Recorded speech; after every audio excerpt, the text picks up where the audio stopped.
So here we are, this is the first episode of Spiritual Biohacker, and we've got with us this lovely friend, Nehanda. Hi everyone. Hey. This is so raw, it's the first time we've done this, unrehearsed, unplanned. Yeah, it's kind of nerve-wracking and exciting all at the same time. You just have to go for it. Yeah, so we're going to be talking about the shadow, and particularly what I've found in my life is really, with spirituality, a lot of us, just go into the light and embrace the good, juicy bits, but never look into our shadow. And I love shadow work because within that, as we go through that, it's never pleasant, but as we go through that, it really shows us who we really are. And on the other end, there's just, gold. So yeah, well, my journey has kind of really transformed since I started looking at my shadows. And the first time I heard that, I was like, what kind of a concept is that? That sounds really creepy and really dark. And then I met an amazing guy while I was living in Bali who I sat next to, and he goes, yeah, I do the gene keys and I do shadow work. And then from there I started learning what it was. And I'd love to share my journey of transformation. I actually found that doing shadow work made me more spiritual, if you can make it that. It made me more human, and it made me more loving and accepting of all different types of people and experiences, and to know that everything is me. Everything that I'm experiencing in my outer world is a reflection of what's going on inside, even the stuff I don't like. So it's given me a sense of greater peace and compassion. So yeah, that's what we're going to be talking about today. So we're just going to have a seat, sit down, relax. So grab your chai lattes and... Hi everyone, we're back, and we're doing a discussion on shadow work. So for those of you who are not familiar with the term but may have heard it, shadow work is understanding the other side of your humanity. So everything in the universe exists with dark and light. So there is no just one thing. So there's both darkness and there's both light. There's both good, there's evil.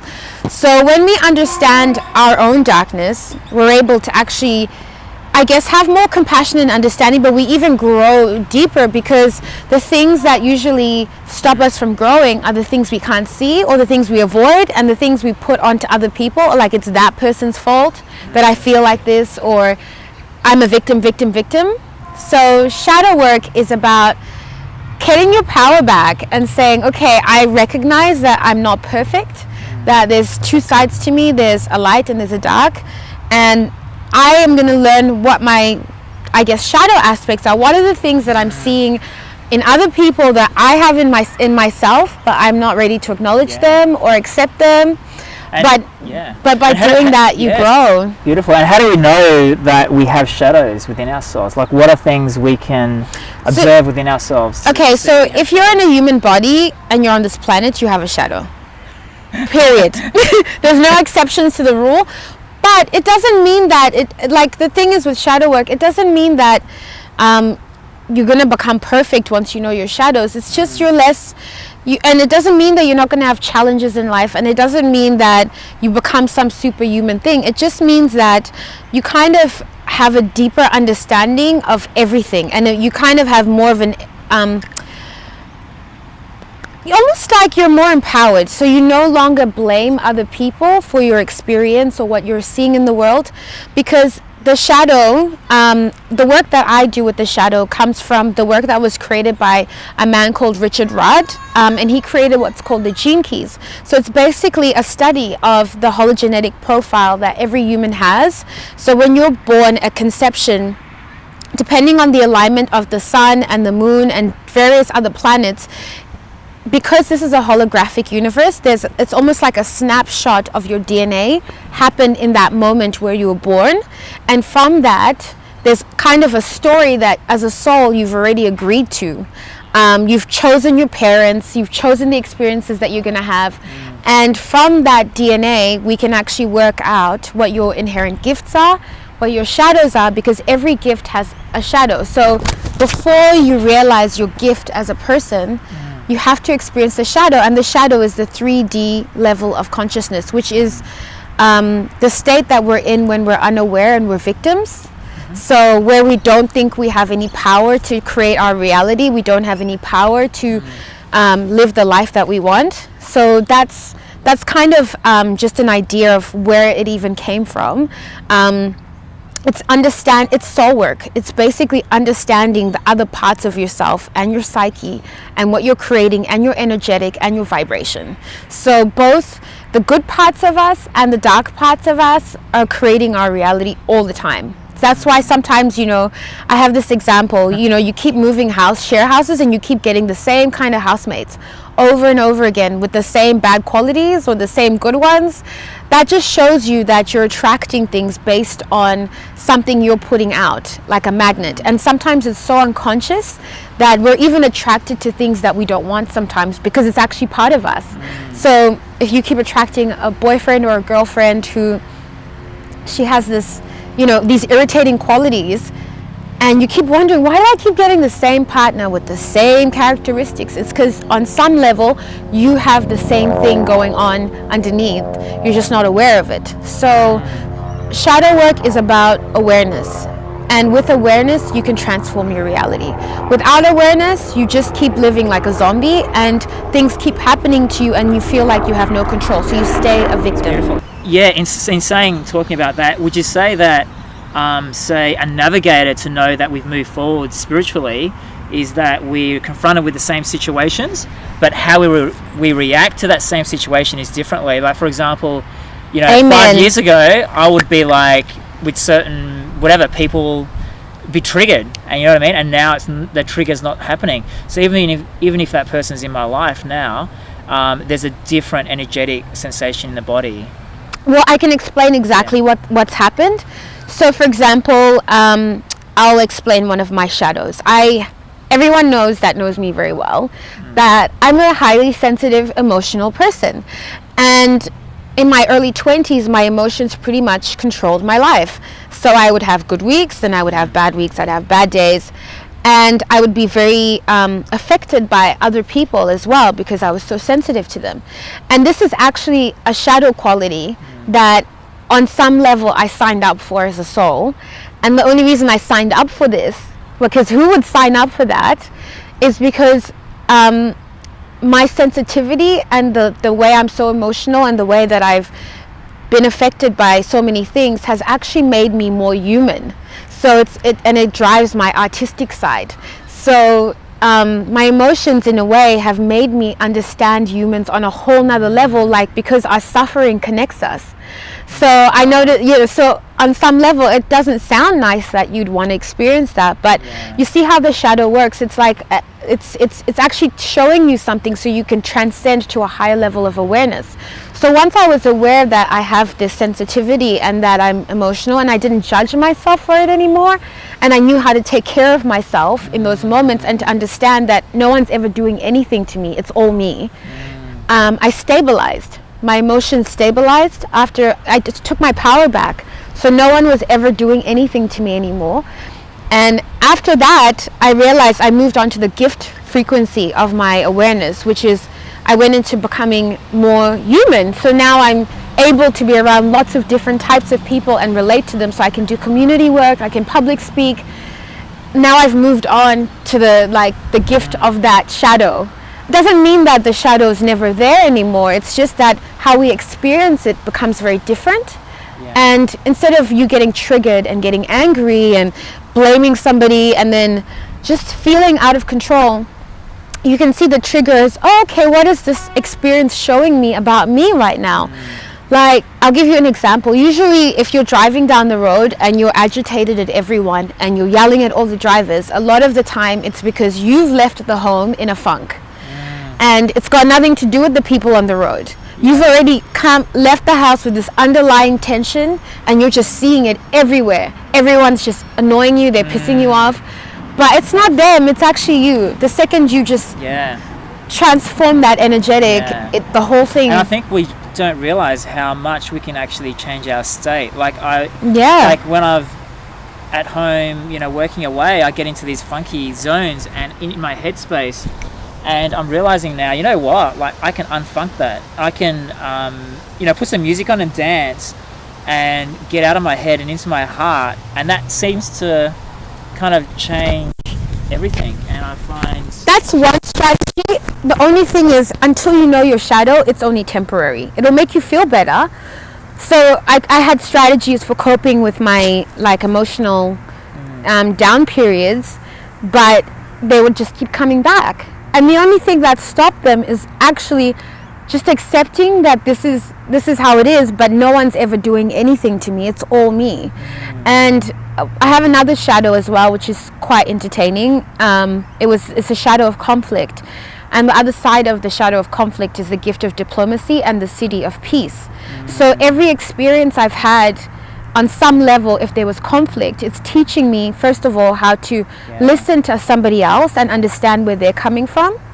That's diplomacy, is listening to somebody else and seeing what they're also interested in, and seeing how you can come together and create the same outcome. And it's also understanding that no one can ever take your freedom away from you. It's all you. So when you get that, it's like a lot of conflicts end, and the internal conflict with yourself also creates external conflict. So I was in internal conflict with myself most of my 20s, and hence I attracted relationships that had a lot of drama, because my life was chaotic on the inside, and my outside world was showing me. But these were two of my main gene keys. They were showing me this exact pattern. And when I guess stopped getting so affected by people's drama and started being more at peace with myself, and realizing I can be at peace in conflict, I can be at peace when I'm angry, peace is always there, it's always underneath. Wow. So but it took awareness, because I didn't really know what was going on. I was like, I just thought I just had this weird life. And then once I started to get that, it gave me the framework and the tools to navigate through what was happening in my life. And what most people don't know is, and maybe science doesn't really explain this, because I find that the science that we have today is a little bit outdated, in that it doesn't understand a lot of the phenomena that are happening, and because we don't have the way to understand it, we don't talk about it. But it doesn't mean it's not happening. What most people don't know is that your DNA is creating your reality. Your DNA is your gene keys, like I've mentioned. It's your gifts, your shadows. Some of them are inherited from your lineage, from your family. Every pattern that I've learned some things from my dad, from my mom, from my brother. Everything from there is encoded in my DNA. My grandmothers, their grandmothers, all their stories, the stories of oppression, everything. It's all inside me, because I'm carrying all of that, and that's creating my hologram. It's creating all the experiences I'm having. So that's why it's so important to know. Wow. Yeah, to know like what you got going on, like what's your story. There's probably a few people out there thinking, like, hey, I think I've got some shadow. I'm sure I've got some shadow, like elements. Well, let's just say if we know there's something there, we know there's something that triggers us, and we go, shit, like, how do I untrigger it? How do I let it go? How do I release it? Like, is there anything we can, anything you share? Obviously, it's just running over the surface.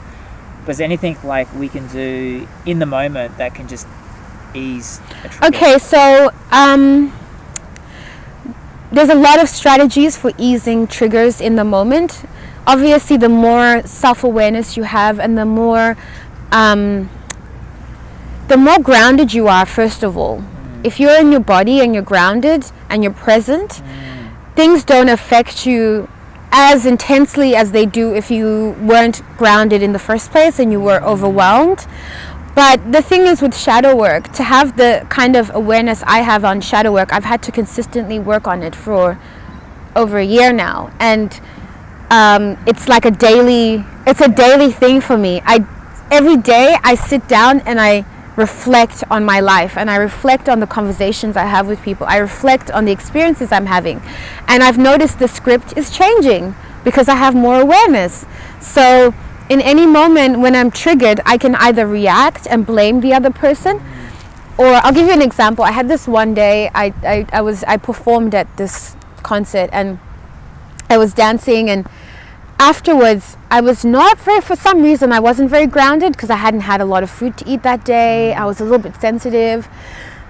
And I just noticed every conversation I was having was really triggering. Everyone was annoying me. And then I stepped back and I was like, I don't think it's everyone. I actually think it's me. Because this is just, okay, it's me. So then I was like, okay, I'm going to go home. I went home and I had written down every person that had annoyed me and why they had annoyed me. And then I was looking back at every single one, and I could pinpoint every experience to every single gene key that I had. Wow. Every shadow that I have. So it wasn't them, it was me. But I didn't react. I was just like, cool, there's my shadow. It's showing up, it's doing a dance in front of me with this person. I can either be upset, or I can go and sit down and remind myself what this shadow is trying to show me. And a lot of the time, the shadows are trying to show us of moments where we're in a victim consciousness. So for example, one of the ones I had is codependence.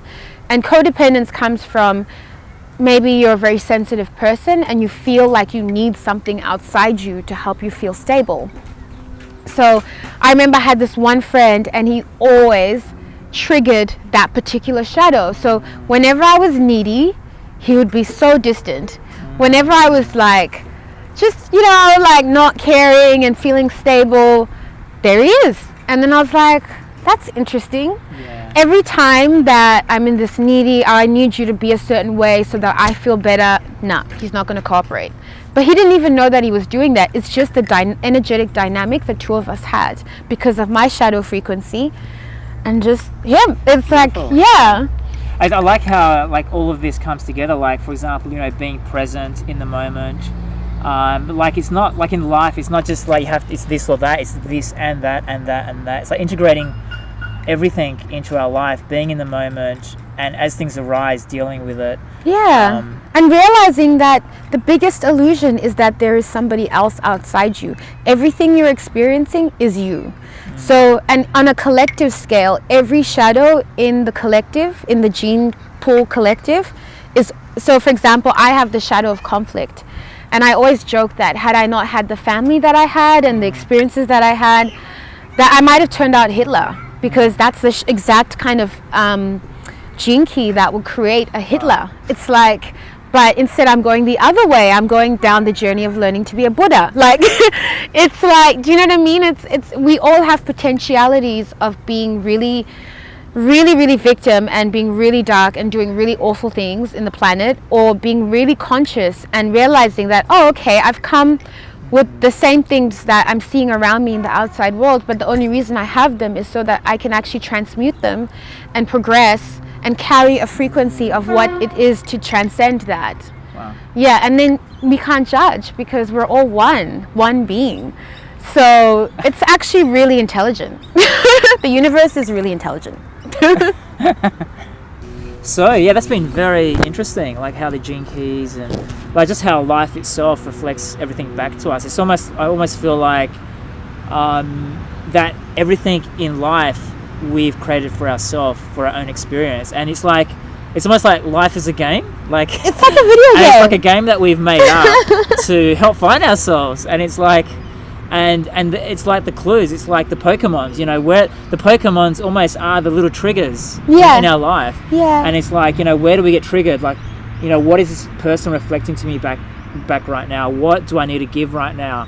And these are the little Pokemons in life that, I like that. helping Pokemons. us realize that we are that we are. You're creating gods. your reality Like, in every moment, with every thought, with every feeling, and both the dark side and the light side. So, you need to know yourself fully, like all parts of you. And I love that you call it little Pokemons. I also use, like for example, if I leave the house on a day where I'm putting out really good vibes, I kid you not, everyone will be smiling at me on the street.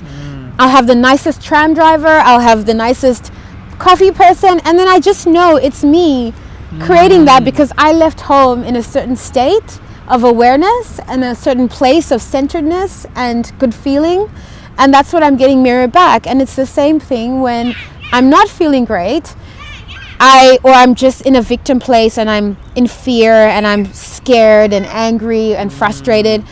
I get like the annoying people on the road. I get the crabby people serving me at restaurants. It's like everything is just a mirror. It's like you get exactly what you put out all the time. Yeah.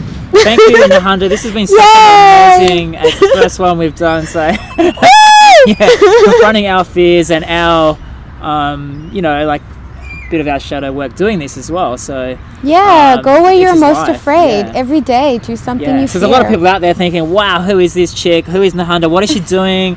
Like, I want to know more about her. I like her energy.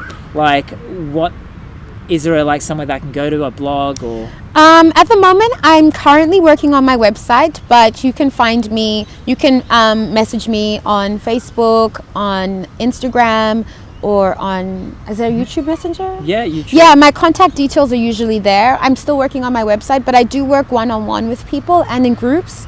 So those who are interested in finding more wholeness and finding more peace in their lives, regardless of what's happening, yeah, I'm your girl.